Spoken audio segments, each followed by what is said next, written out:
तो ये मेरा घर है जो हमने मठ के साथ बनाने की कोशिश की है शहर में रहते हुए भी। और ये हमारा ऑर्गेनिक फार्म है जहाँ पे हम नेचुरल तरीके से खेती करने की कोशिश करते हैं। ज़्यादातर सब्जियां उगा रहे हैं अभी, अपना कंपोस्ट बनाते हैं, अब कोई पेस्टिसाइड यूज़ नहीं करते हैं। हमारा मेन मकसद इसमें बहुत ज़रूरी था जुड़ा हुआ कि जो हमारे आसपास के ऑल क्रिएचर्स, बटरफ्लाइज हैं, बीज हैं, चिड़ियाँ हैं, पक्षी, उनके लिए भी बहुत फूड यहाँ पे अवेलेबल हो। It's not only about us, it's more about them. और हर चीज़ मुझे लगता है कि यू कांट मतलब जब हम लोग एक एनवायरनमेंट में रहने का कितना फ़र्क पड़ता है वो बहुत लॉन्ग टर्म का इफ़ेक्ट है, जिसको शायद पैसों से जो तोलना या मतलब नापना बहुत मुश्किल हो जाता है।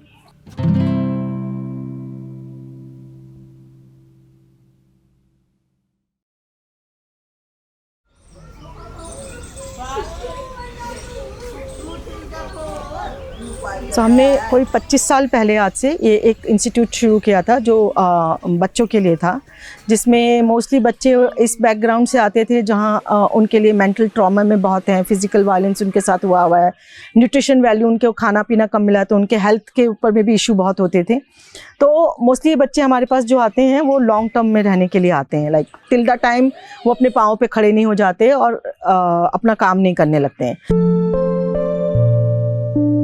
तो उनका होम है यहाँ पे जहाँ 50-60 बच्चे रहते हैं। तो हमारे तो जब ये सब्जियाँ उगानी शुरू की थी, पहले दिमाग में था कि अपने लिए उगानी है, पर देन लगा कि ये तो जगह बड़ी है तो ज़्यादा उगाते हैं। और धीरे धीरे अब हम लोग बाहर उस जो हमारे बच्चे हैं 50-60 उनके लिए भी हम बाहर से नहीं खरीदते हैं पिछले करीब 5 साल से, तो और यहीं से सारी सप्लाई होती है। तो एक टाइम में उनके अराउंड डिपेंड कौन सी सब्जी जा रही है, 5 से 7 किलो तक की सब्जी जाती है एक टाइम, वन टाइम। सो ये ज़मीन मैंने कोई 2006 में लिया था, आप कह सकते हो बंजर ज़मीन थी। तो पहले 3 से 4 साल हमने इसमें कुछ भी नहीं उगाया। जो कुछ एक ख़ास तरीके की वीड होती है जिसमें बहुत कांटे होते हैं, वो बहुत उगती थी इसमें, तो वो हमने उगने दिया धीरे धीरे और उन्हीं को इसमें वापस मल्च होने दिया और कुछ नहीं किया। उसके बाद में हम लोगों ने इसमें 3 साल 4 साल बाद में थोड़ी सी दाल डाल दी, थोड़े से गेहूँ डाल दिया, थोड़ा और मिलेट्स अलग अलग तरीके के डाल दिए और उनको उगने दिया और उनको भी मल्च करके इसी में मिलाते गए। अराउंड 4 से 5 से 6 साल का प्रोसेस था। उसके बाद हमने सब्जी उगानी शुरू की थी इसमें।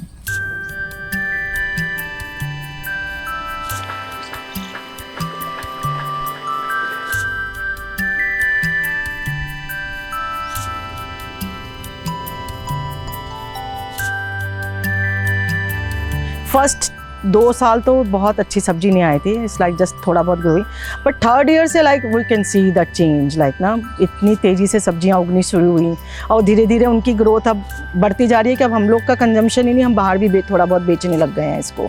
तो हम लोग 50-60 लोग हैं जो रोज़ यहाँ से सब्जी निकालते हैं और खाते हैं।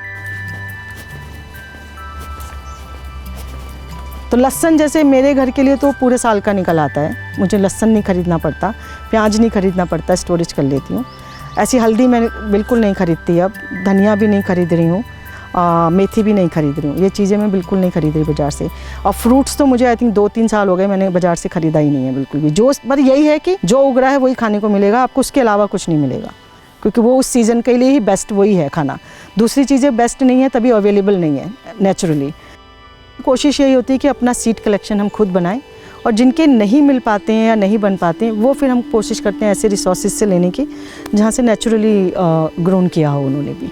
यहाँ पे अभी हम लोग की मे बी मोर वही समर वेजिटेबल्स आएंगी ज़्यादातर यहाँ पे। This area is for the भिंडी, क्योंकि पिछले साल यहाँ पे टिंडा और तोरी थे, इस साल भिंडी आएगी, तो रोटेट भी होता है। इस साल जिस जगह पे जो सब्जी उगाई है नेक्स्ट सीज़न पे वो सब्जी यहाँ नहीं उग के दूसरी जगह जाएगी, रोटेट होएगी।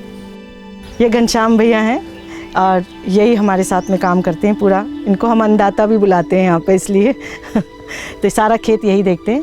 पर इतनी अब इनकी इतनी काबिलियत हो गई है कि इनको लोग ऑफ़र करने लग गए हैं अब कि हमारे पास आके ऑर्गेनिक खेती करने लग जाओ। और इनको मुझसे कहीं बहुत ज़्यादा मालूम है चीज़ों के बारे में, क्योंकि कहीं इनकी रूट से वो स्किल आ रही है। मुझे यहाँ घास लगाने का कॉन्टेक्ट मिला था, तो घास लगाने को हम आए थे। फिर यहाँ पे ज़रूरत भी थी, तो 2003 से मैं कर्म मार्ग में काम कर रहे हैं। खेती ही करना हमारा शुरू का गांव पे जब रहते थे तब भी मैंने खेती ही करी है। हमें 3-4 साल तो लग ही गए हैं जो कि उपजाऊ नहीं सही से उपज रही थी, लेकिन उसके बाद फिर हम थोड़ी बहुत गोबर की खाद बाहर से ले आए। गोबर की खाद तो कभी साल 2 साल में डाल दिया, बाकी हमने अभी जो डाल रहे हैं ये ज़्यादातर यही अपने घर की बनाई हुई, पत्तों द्वारा बनाई हुई खाद। और ये हम जो है जैसे अमृत जल बोलते हैं, जीवामृत बोलते हैं, इसको हम गोबर, गाय का गोबर और गाय का मूत्र द्वारा उसको बनाते हैं। अब इस मिट्टी में हम कुछ भी बोते हैं, ज़मीन में बनने वाली चीज़ है, आलू, शकरकंदी या लहसुन, प्याज, हल्दी, अदरक, ये सब चीज़ें हम, बाकी गोभी, ब्रोकली, पालक वगैरह ये तो आम चीज़ें ये तो होती ही रहती हैं। ये हमारा सबसे कूलिंग एरिया होता है जब समर होती है ना, नीम के पेड़ की वजह से, और इधर जकरांडा का पेड़ है, इसकी वजह से बहुत कूलिंग एरिया रहता है ये। हमने एक ही जामुन लगाया था ये, और उसके बाद अब हमारे पास 3-4 पेड़ हैं, अपने आप हो गए। तो हमारे दोस्त हंसते हैं कि यहाँ पे एक वाइन का वो लगा देते हैं, अंगूर की वाइन बनाया करेंगे बैठ के। और बहुत अच्छी क्वालिटी अंगूर आते हैं ये। और इसमें अंगूर में फ़ायदा ये है कि एक बार लगा दो तो कई सालों तक आपको अंगूर देते रहते हैं, बार बार इसको लगाना नहीं पड़ता है। तो इसमें एक ख़ास चीज़ ये होती है कि विंटर में आपको बिल्कुल शेड नहीं मिलती, मतलब पूरी धूप मिलती है, पत्ते सारे झड़ जाते हैं, और समर आते ही इसमें इतने पत्ते आ जाते हैं कि नीचे एकदम डार्क शेड होता है, तो आप इसके नीचे आराम से बैठ सकते हो, पूरी शेड मिलती है इसमें। फ्रूट्स मिल रहे हैं और छाया की छाया। साइड में देख रहे होंगे सफ़ेद फूल, ये अलसी के पौधे हैं, फ्लैक्सीड जिसको बोलते हैं हम लोग। तो ये बहुत अच्छी फ्लावरिंग भी देते हैं पूरा, और उसके बाद में इसमें से फ्लैक्सीड निकल आएंगे अपने। और इस तरफ अब बैंगन लगे हुए हैं, इसके बीच में सारी वो लग गई हैं तरबूज, उसकी सीताफल, लौकी, टिंडा, ये सब सीडिंग हो चुकी हैं यहाँ पे।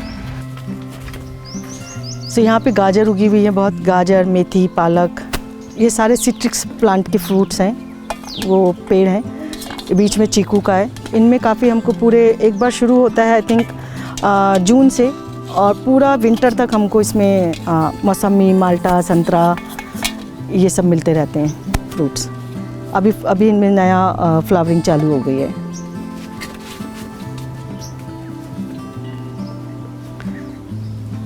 तो ज़्यादातर हम लोगों ने कोशिश ये की है कि हाँ जो भी हम प्लांटेशन करें उसमें परमानेंट प्लांट्स ज़्यादा हों, या फ्लावरिंग प्लांट्स भी परमानेंट ज़्यादा हों, जिससे केयरिंग के लिए और उसमें ज़्यादा उसमें टाइम ना जाए। और मोस्टली सिलेक्टिव प्लांट वही हैं जिसमें बर्ड्स को, बटरफ्लाइज को, बीज को कुछ ना कुछ फूड पूरे साल मिलता ही रहे।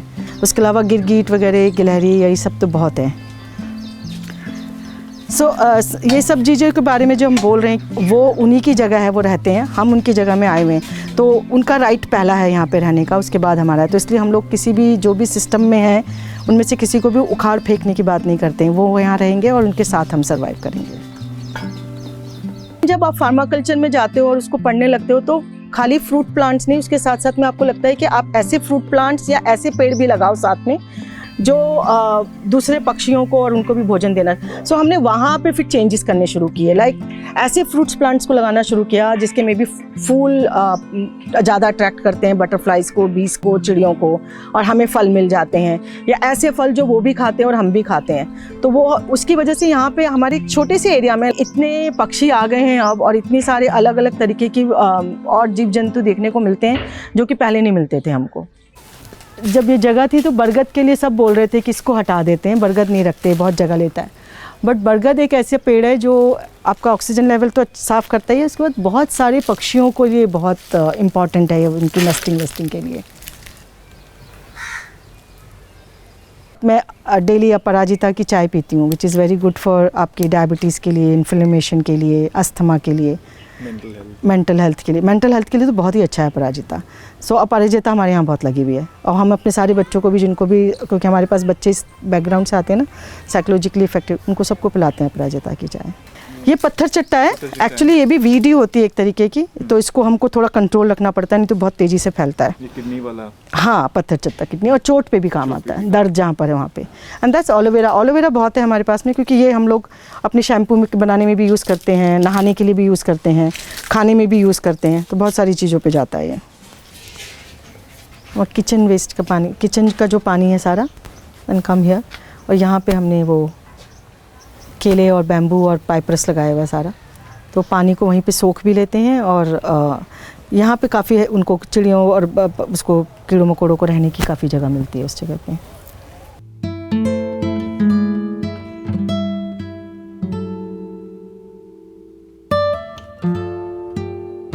जब से हमने अपनी सब्जियां और अपनी फल खाने शुरू किए हैं, हमारे जो मेडिकल खर्चों पे बहुत फ़र्क पड़ा है करमबाग में, क्योंकि बच्चों को पहले बहुत बार न्यूट्रिशन की वजह, मतलब उनके हेल्थ ठीक नहीं थी तो उनको ले जाना पड़ता था डॉक्टर के पास।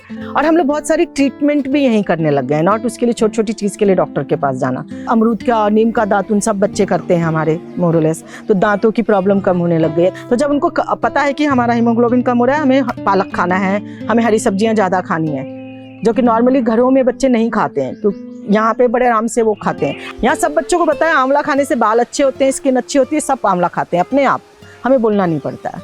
तो वो एक चीज़ सिस्टम है जो यहाँ पे काफ़ी अच्छे से डेवलप हुआ है और पास ऑन हो रहा है जनरेशन टू जनरेशन।